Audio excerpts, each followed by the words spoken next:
take a look, a couple of early scouting reports. So I'm not going to tell you who this one is, but take a look at it. Strengths.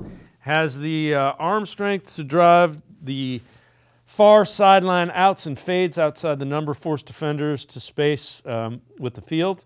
Escapability and quarterback run game abilities off the chart, can be a lethal force as a math changer with the ability to execute, illustrates sharp release in the pocket, allowing for more margin of error to develop. Negatives, lacks the desired touch to pull the string and layer throws. Nature of release often generates a wide spray chart with his ball placement. Decision making as a runner is ambitious, could be less home run oriented. So, Scott, that is the early scouting report on Jalen Milroe, which is kind of interesting. So that is Milroe.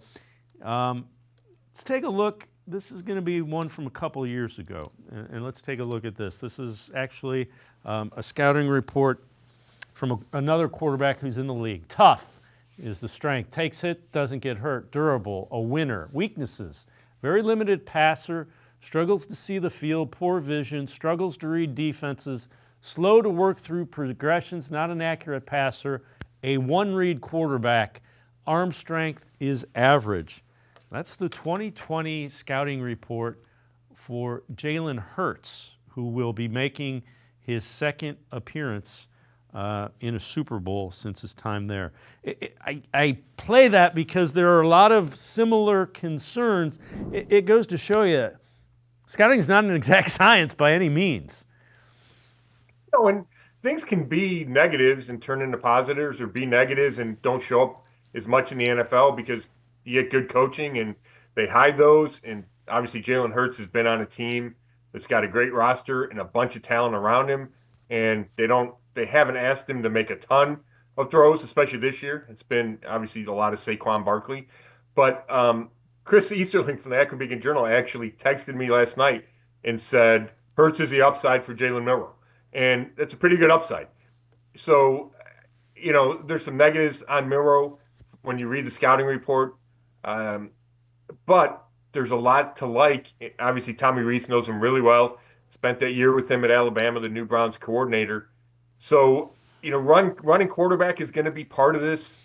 I think it's going to be part of this game moving forward. We saw it so much yesterday. The quarterbacks made so many plays with their legs on third yard or short yardage situations that you can't just ignore that aspect of a quarterback. That Milroe is so good, but he needs to be better as a passer and in the pocket.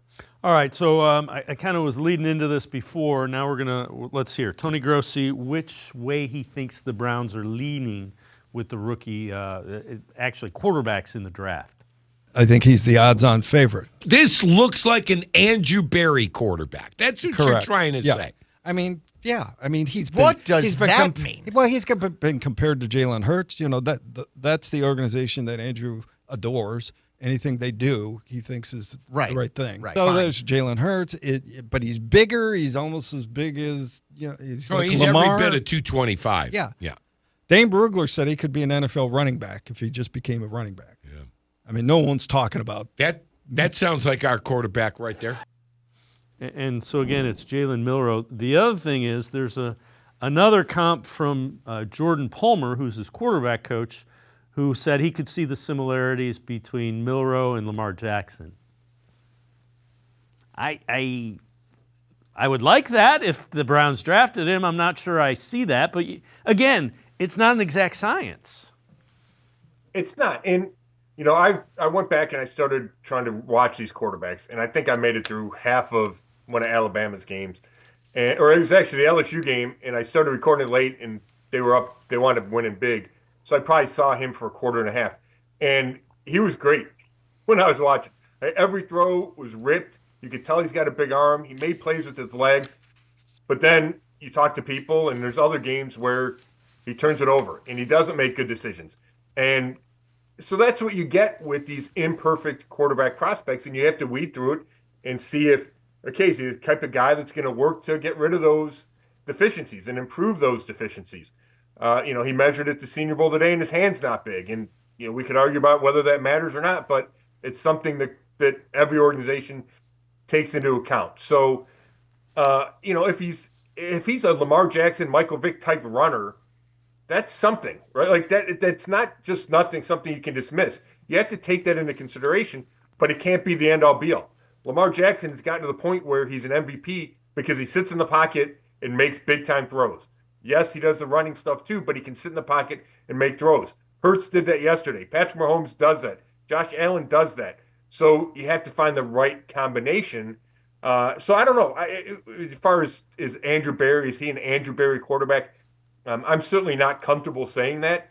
I do think the Browns realize that you need a quarterback who has that ability to change the game with his running, and that gives Milroe an edge, but it's not the end all be all, especially when Tommy Rees says the most important thing is decision making.